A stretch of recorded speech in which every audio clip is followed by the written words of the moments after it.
Hey everybody, my name is Benny Malberg. Thank you for watching my full stack honors submission. It's an e-commerce site for coffee and other goods. It's using React and Express and is connecting to the Square Payment API. This is a partner project. Alright, so some of the features here.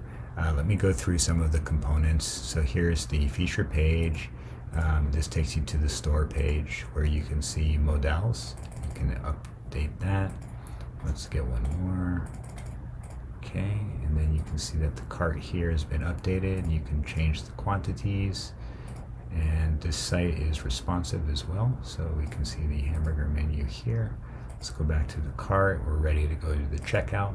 Then there's forms available. Let's carry the shipping information to the payment, edit the credit card information, and finally we can review the purchase and place the order. And this alert will eventually be connected back to the Square Payment API. Alright, so yeah, just going over some of the features here. We used use context for the global state, and this allowed us to pass the card data to any route that we have on the site. And then we used Formic with Yup for validation, and that made the forms more streamlined.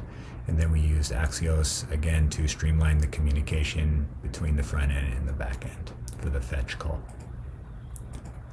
Some of the challenges that I faced, for example, on the modal here, if you can click off here, but you can also click here and it clicks off, or same thing with the cart, you can click off like that.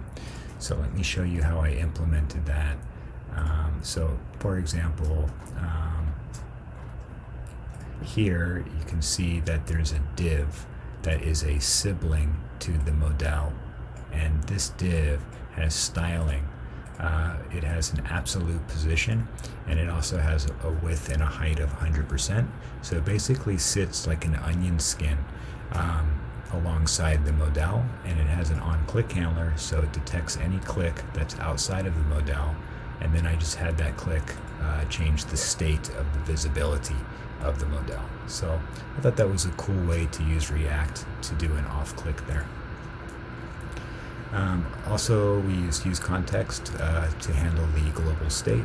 We used two separate providers, one for the cart and one for the API data. And yeah, learning the Square API, it requires a lot of reading documentation and figuring out how to parse the data, and finally creating an object that the front end can handle. So that's what this is here. It's just parsing all this data, bringing it into the front end. So yeah, I just wanted to say thank you very much to my partner for building this site with me. It's been a great experience. Thank you for your patience with me. It was a lot of fun, and I learned a lot more about React doing this, and building components and thinking about separations of concerns and organizing the file structures.